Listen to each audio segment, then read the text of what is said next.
What's up everybody, my name is Lili Thompson and welcome back to my channel. As you guys know, I am no real estate guru, I'm just a newbie who's getting started and documenting my process along the way. And so today's video is going to be part 1 in a 3-part series breaking down some of the most commonly used real estate vocabulary words. We're going to talk about these 10 words, and as you can see, we're starting off with cash flow.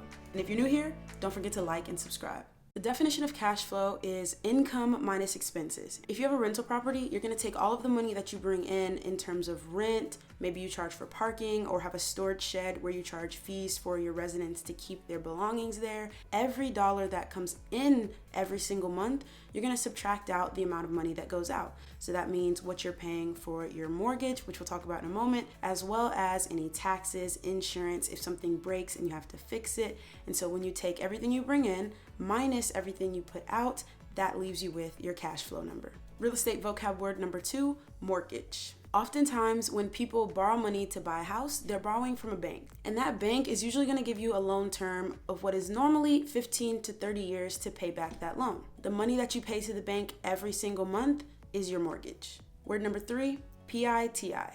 This one's less of a word, but an acronym, and these are the 4 components that make up your mortgage payment every single month: principal, interest, taxes, and insurance. Let's say you go to the bank and you borrow $100,000 to buy a house. That $100,000 is the principal. It's the actual amount of money that the bank is lending you. Interest is the money on top of that $100,000 that the bank charges you for doing the loan. It's usually expressed in terms of a percentage, and so while your principal may be $100,000, your interest rate might be 3.5% or 4%.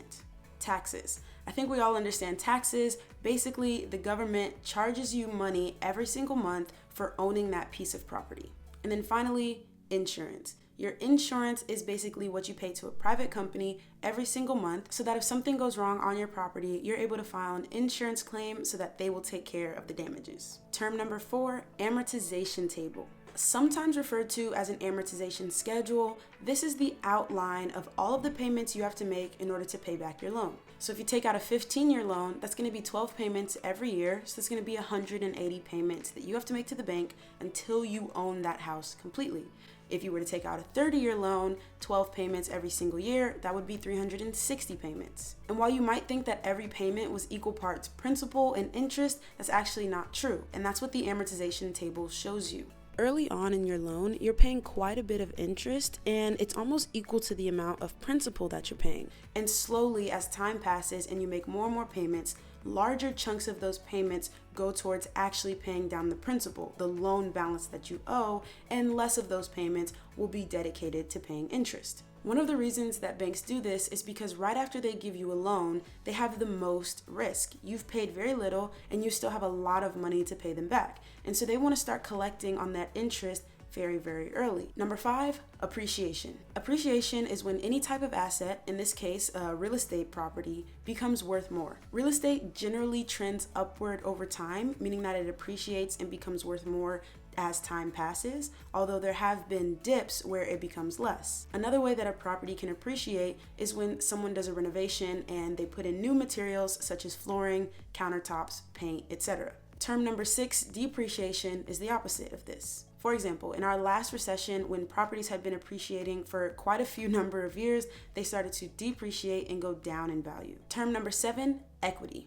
When I first started out, this was one that I had an idea of what it meant, but I didn't know exactly. And here's the definition. Equity is the difference between what you owe on a house and how much it's worth. So let's go back to our earlier example and say that you've borrowed $100,000 from the bank. If the loan is for $100,000 and the house is for $100,000, you have 0 equity. But as time passes and you continue to make payments on the loan, you will decrease the amount of loan and increase your amount of equity. So let's say you now owe the bank $80,000 and the house is still worth $100,000. That means you have $20,000 of equity. And to tie in one of our last words, let's say you pay down the loan to the $80,000, but the property has appreciated and is now worth $120,000. Now you have $40,000 worth of equity. Remember, the difference between what you owe and what the property is actually worth is your equity. Term number 8, down payment. Your down payment is the amount of money that you pay up front to buy a property, and then the bank lends you the rest. So again, let's use $100,000 as the cost to buy a property. If the bank requires a 20% down payment, that would mean that you pay $20,000 and the bank lends you $80,000, which again is your principal. The amount that's required for a down payment varies drastically. Some loan programs have 0% down, some have 1% down, 3.5%, all the way up to 20 and 25% required for a down payment. But if you're interested in starting with a property that you're gonna live in, maybe you want a house hack, you can check out the video I did right here to find out how you can get your down payment paid for you so that you don't have to pay out of pocket. Terms number 9 and 10 go hand in hand together. Landlord and tenant. A landlord is someone who owns a property and puts it up for rent, and the tenant is someone who rents out the property from the landlord. I hope you guys found this video useful and that you now understand 10 of the most common real estate investing terms that are thrown around out there. If you have any questions, please hit me up in the comments below, and make sure you check out video number 2, where we'll discuss more terms such as ROI, ARV, appraisal, and many, many more. I'll see you guys next video.